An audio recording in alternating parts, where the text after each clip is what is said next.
અલ્કેશભાઈ, દીકરીનો વિષય છે અને આજે પરિવાર સાથે મુલાકાત કરી, સાથે સાથે સમાજના આગેવાનો પણ જોયા. શું કે જો સૌ પ્રથમ તો અત્યારે પાસની ટીમ વરુણભાઈ છે, દિનેશભાઈ છે, અમારી એસપીજી ગાંધીનગર છે, ગૌરાંગભાઈની અધ્યક્ષતા હેઠળ ચાલે છે.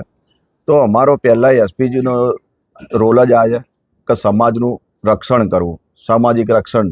કારણ કે સામાજિક સંસ્થાઓ તો ઘણી બધી છે, પણ રક્ષણ કરવું એ એસપીજીનું. એટલે દીકરી આવી રીતે ક્યાંક લવ મેરેજ કરે છે તો એની પાછળ કઈ રીતે છેતરપિંડીના બનાવો બને છે.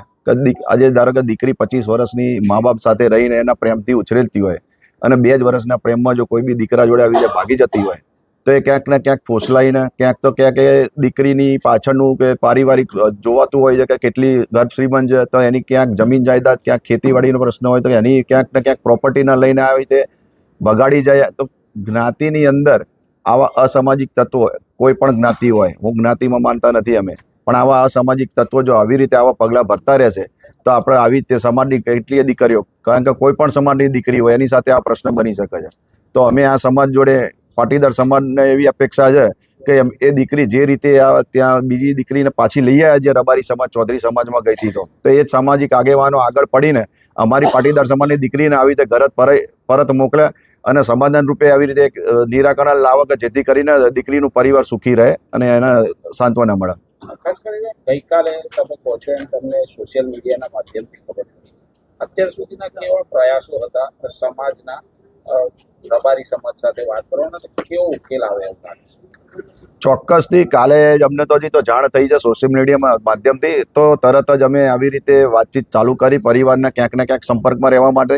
તો પારિવારિકના ક્યાંક ને ક્યાંક સાથે સંપર્ક થઈને અમે વાત, આપણે શું નામ હતું ભાઈનું,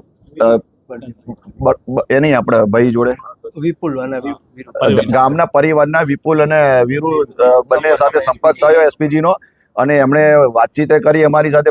ટોટલી જે હકીકત હતી કે કઈ રીતે બનાવ બન્યો છે બધી વાત કરી. સામે કયો પરિવાર છે રબારી સમાજનો તે એમની જોડે બી વાત થઈ. લે રબારી સમાજના આગેવાન જોડે વાત કર્યા પછી અમારા રબારી સમાજને એવું અમને લોકોએ આહવાન આપ્યું છે કે ભાઈ ગમે તે કરીને અમે તમને મદદ કરીશું કે તમારી જે પણ દીકરી છે જે જગ્યાએ જે પરિવાર સાથે છે પરિવાર સાથે સંપર્ક કરીને અમે વાતચીત કરીને અને પરિવારની દીકરી તમને કેવી રીતે પાછી મળે એનો પ્રયાસ અમે 100% મજબૂતથી કરીશું એમ.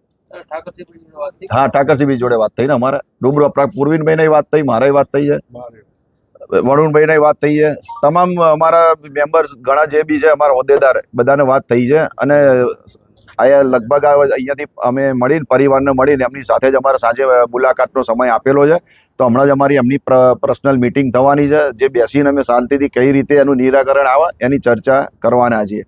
સામાજિક સૌહાર્દ ન બગડે માટે આપણી કોઈ ખાસ કરીને અમે ક્યારેય એવું ઈચ્છતા નથી કે કોઈ પણ સમાજ હોય, આજે અમારા સમાજની દીકરી છે, કાલ ઉઠીને કોઈ બીજા સમાજની બી દીકરી જતી હોય છે, તો એવું અમે ક્યારેય નહીં ઈચ્છતા કે વર્ગ વિગ્રહ થાય કોઈ પણ સમાજને લઈને.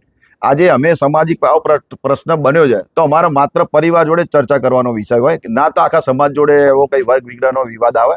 સમાજના આગેવાનોને આગળ લાવવા પડે દરેક સમાજના, કે જેથી કરીને એ પરિણામ સુધી પહોંચી શકીએ કે એનું સોલ્યુશન આવી જાય, કે આવો કોઈ વર્ગ વિગ્રહ ના થાય એવી બી અમારી સાથે સાથે અપીલ થતી હોય છે દરેકે દરેક સમાજમાં.